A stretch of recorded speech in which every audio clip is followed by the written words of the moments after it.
প্রিয় দর্শক, মেঘলারুন বিডি চ্যানেলে আপনাদের সবাইকে স্বাগতম। আজকে আপনাদের মাঝে একটি মজাদার মাছের রেসিপি শেয়ার করব। রেসিপিটি হলো পালং শাক দিয়ে মজাদার ইলিশ মাছ রান্নার রেসিপি। এই রেসিপিটি রান্না করা যেমন সহজ তেমন খেতেও দারুণ লাগে। এই রেসিপিটি রান্নার জন্য আমি 1.5 কেজি ওজনের একটি ইলিশ মাছ নিয়েছি। ইলিশ মাছটি কেটে ভালো করে পরিষ্কার করে ধুয়ে নিয়েছি। প্রথমেই মাছের মধ্যে হলুদের গুঁড়ো দিয়ে নিচ্ছি 1 চা চামচ, মরিচের গুঁড়ো দিয়ে নিচ্ছি 1 চা চামচ, লবণ দিয়ে নিচ্ছি 1 চা চামচ। এবারে হলুদ, মরিচ ও লবণ দিয়ে মাছটাকে ভালো করে মাখিয়ে নিব।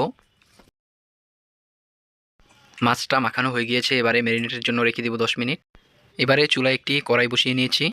এর মধ্যে তেল দিয়ে নিব আধা কাপ, পেঁয়াজ কুচি দিয়ে নিচ্ছি 1 কাপ। পেঁয়াজটা নেড়েচেড়ে তেলের মধ্যে ভেজে নিব 3 থেকে 4 মিনিট সময় নিয়ে। এবারে পেঁয়াজের মধ্যে ফালি করে রাখা কাঁচামরিচ দিয়ে নিচ্ছি 8 পিস। পেঁয়াজের সাথে কাঁচামরিচটা 1 থেকে 2 মিনিট ভেজে নিব। পেঁয়াজের মধ্যে রসুন বাটা দিয়ে নিচ্ছি আধা চা চামচ, আদা বাটা দিয়ে নিচ্ছি আধা চা চামচ।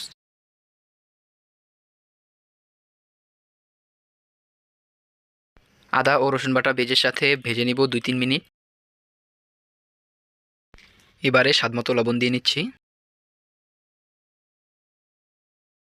হলুদ গুঁড়ো দিয়ে নিচ্ছি 1 চা চামচ, মরিচের গুঁড়ো দিয়ে নিচ্ছি 1 চা চামচ। হলুদ মরিচের গুঁড়ো দিয়ে তেলের মধ্যে ভেজে নিব 2-3 মিনিট। এবারে সামান্য পানি দিয়ে মশলাগুলোকে কষিয়ে নিব 5 মিনিট সময় নিয়ে। মশলা কষানো হয়ে গেলে যখন তেল উপরে ভেসে উঠবে, তখন আগে থেকে কেটে ধুয়ে রাখা পালং শাক দিয়ে দিব এর মধ্যে। মাছের সাথে রান্নার জন্য আমি পালং শাক নিয়েছি 700 গ্রাম। শাকগুলো এখন কড়াইয়ের ভিতরে দিয়ে দিব। শাকগুলোকে ঢাকনা দিয়ে ঢেকে উচ্চ তাপে রান্না করব 5 মিনিট। 5 মিনিট পরে ঢাকনাটা উঠিয়ে শাকটা ভালো করে নেড়েচেড়ে দিব। শাকটা ভালো করে কষিয়ে নিব। শাকের মধ্যে এবারে দিয়ে নিচ্ছি 2 কাপ গরম পানি।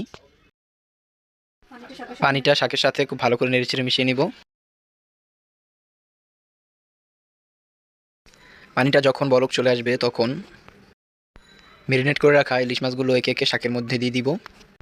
একে একে সবগুলো মাছ আমি কড়াইয়ের ভিতরে দিয়ে দিয়েছি। এই পর্যায়ে ঢাকনা দিয়ে ঢেকে মাঝারি আঁচে রান্না করব 10 মিনিট। 10 মিনিট পরে ঢাকনাটা উঠিয়ে মাছগুলো আলতো হাতে উল্টিয়ে দিব। এর মধ্যে আস্ত শুকনো মরিচ দিয়ে নিচ্ছি 3 পিস। এরপরে 2 থেকে 3 মিনিট মাছটাকে জাল করে নিব। এবারে তৈরি হয়ে গেল আমার মজাদার পালং শাক দিয়ে ইলিশ মাছের রেসিপি। এবারে গরম গরম পরিবেশনের পালা। এই রেসিপিটি ফলো করে আপনারা খুব সহজেই তৈরি করে নিতে পারবেন পালং শাক দিয়ে ইলিশ মাছ রান্নার রেসিপি। আপনাদের মাঝে দেখা হবে আবার নতুন কোনো ভিডিও নিয়ে। সে পর্যন্ত সবাই ভালো থাকবেন, সুস্থ থাকবেন। আসসালামু আলাইকুম, আল্লাহ হাফেজ।